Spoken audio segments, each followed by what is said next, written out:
Ang makatindig balahibong hula ni Perez Hindi kay Pangulong Bongbong Marcos at sa Pilipinas. Si Perez Hindi ay isang African prophetic voice na kilala sa matitinding pahayag tungkol sa mga bansa. Marami ang naniniwala na meron siyang gift of discernment at prophetic warning dahil ilan sa mga nauna niyang pahayag ay nangyari raw sa eksaktong buwan at sitwasyon.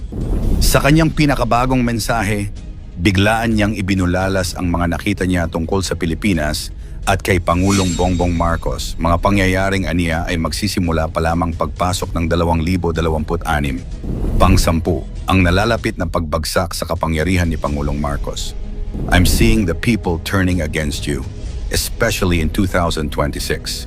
Ayon kay Hindi, darating ang panahon sa 2026 kung saan mismong mga Pilipino ay maaaring tumalikod at magalsa laban sa Pangulo.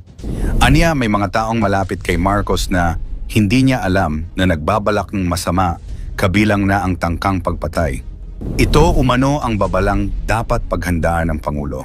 Ang posibleng pag-uga ng kanyang pamumuno at ang unti-unting paglamig ng suporta ng mamamayan. Pang-siyam, pagyanig sa pamahalaan at pagbagsak ng ilang opisyal. Many of your leaders will begin to go to prison. They will be caught.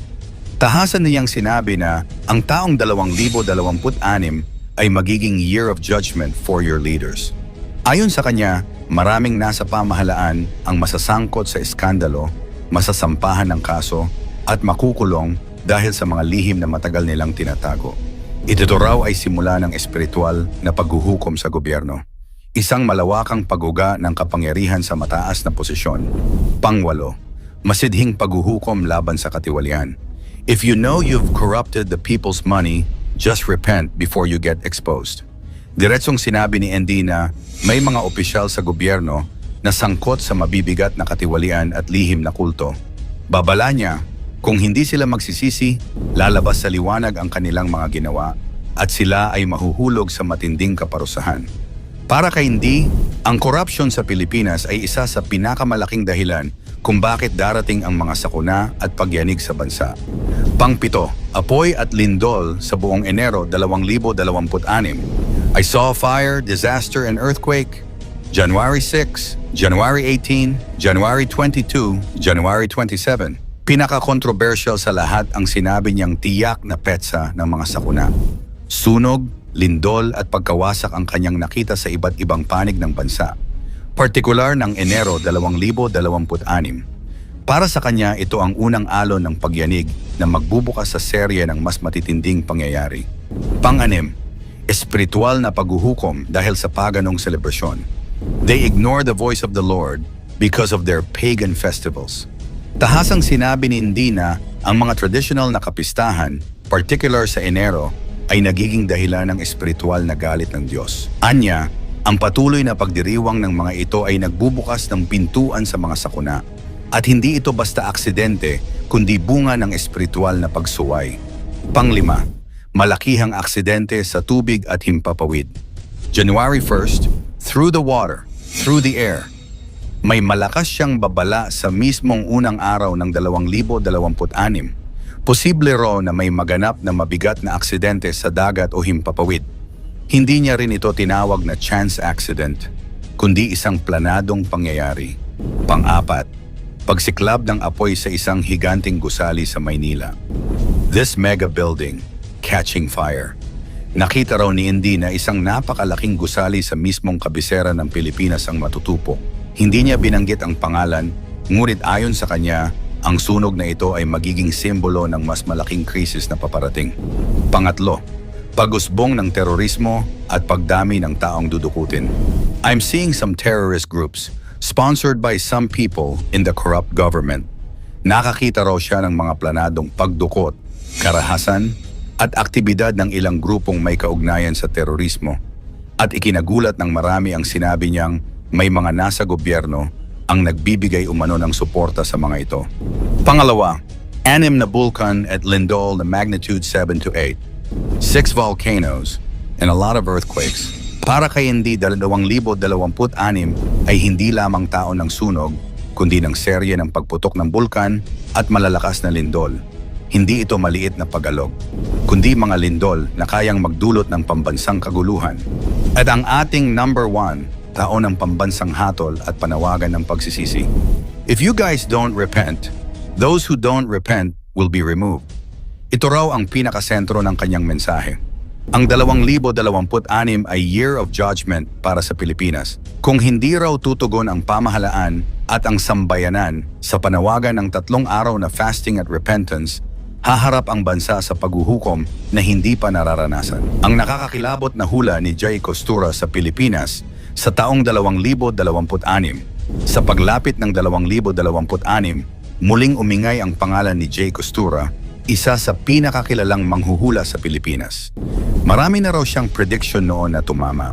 Mga trahedya, issue sa bansa at pati mga pangyayaring ikinagulat ng publiko. At ngayon, naglabas siya ng 10 sa pinaka nakakatakot at pinaka-controversial na hula para sa taong 2026. Pang-10. Taon ng pagbabagong kinahaharap ng bansa. Ito ang pinakasentro ng lahat ng hula ni Jay Costura. Sabi niya, ang 2026 ay taon ng matinding pag-uga para sa bansa. Sa pamumuno, ekonomiya, kabuhayan, pananampalataya, kabataan at mismong direksyon ng Pilipinas. Hindi raw ito katapusan, pero punto ng pagbabago. Ang linya niya na pinakatumatak.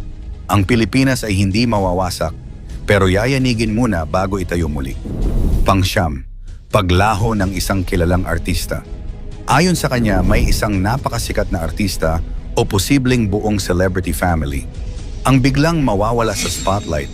Hindi sa dahil may issue, hindi burnout, hindi personal na problema, kundi dahil sa isang malalim na tawag na magtutulak sa kanila para iwan ang showbiz at mamuhay ng tahimik. At ang pananahimik nila ang magpapalakas ng mga haka-haka. Sabi niya, ang liwanag ng entablado ay pansamantala, pero ang kapayapaan ng loob walang kapalit. Pang-8, krimen at kawalan ng trabaho. Nakikita ni Jay na sa 2026, tataas ang krimen na konektado sa hirap ng ekonomiya. Maraming kabataan ang mahihirapang makahanap ng trabaho, mapapasabak sa illegal activities, magiging vulnerable sa scams at droga. Kahit probinsya, hindi ligtas. Ngunit sa gitna ng dilim, lilitaw daw ang mga grupo at volunteers na tutulong sa mga nawala ng pag-asa. Ayon sa kanya, sa hirap ng buhay doon nasusukat ang malasakit ng tao. Pang-7, digital na gulo at cyberwar. Ito ang isa sa pinakakinatakutan ng mga taga-subaybay niya. Sabi ni Costura, magkakaroon ng malawakang cyber chaos, pag-atake sa servers, data breach, pagkawala ng maraming accounts, pagkalat ng deepfakes, fake news na mas matindi pa sa dati, posible pang temporary shutdown ng ilang social media platforms. Ang tawag niya rito, ang kaguluhang hindi mo nakikita pero nararamdaman. Pang-6, bagong sakit, tahimik na mutation. Ayon kay Jay, isang bagong variant or mutation ng dating virus ang posibleng lumitaw. Tahimik, mabilis kumalat at hindi agad napapansin. Magdudulot ito ng takot, pagdagsa sa ospital, sigalot sa gobyerno, pagkalat ng peking lunas online, pero may pag-asa pa rin. Sabi niya, sa bawat sakit, may bagong bayani na lilitaw. Pang-5, pagputok ng isang matagal ng tahimik na bulkan. Isa sa pinakamabigat na prediksyon. Isang bulkan na dekada ng tahimik ang biglang magpapasabog sa 2026. Dahil dito, malawakang paglikas, abo sa himpapawid, bawal lumabas, sira ang kabuhayan at epekto sa buong ekonomiya. Pero sabi ni Jay, pagkatapos ng apoy may bagong lupa na sisibol. Pang-4, mga bagyong sobrang lalakas. Ayon kay Costura, ang Visayas at Mindanao ay makakaranas ng sunod-sunod na bagyong napakalakas, kakaiba raw sa nakaraan. Magkakaroon ng malalim na pagbaha, isolated areas, pagkawala ng kuryente, mabigat na pinsala. Pero pagkatapos ng unos, lilitaw ang kabataan, volunteers at bagong leader na may malasakit. Pang-5, global recession na tatama sa Pilipinas. Inuulit daw ni Jay ang nakikita niya mula 2025 sa 2026, posibleng sumabog ang global economic crisis. Dahil dito, ang pagtaas ng presyo, pagsasara ng negosyo, pagtaas ng utang, pagbaba ng value ng pera, mas mabigat na pasanin sa pamilya. Ayon sa kanya, sa hirap, doon nasusubok ang tatag ng Pilipino. Pangalawa, pagkalugmok ng mga malalaking negosyo. May ilang malalaking kumpanya kasama ang kilalang brands na matagal na nating nakasanayan ang posibleng magsara o magbawas ng operasyon. Hindi dahil sa iisang dahilan, kundi kombinasyon ng digital disruption, economic crisis, supply chain problems, global instability.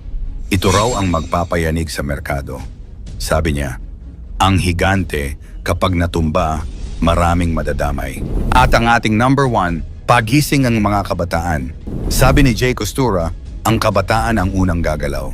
Ayon sa kanya, sa 2026 ay magkakaroon ng malaking spiritual at ideological awakening ang maraming kabataan sa bansa.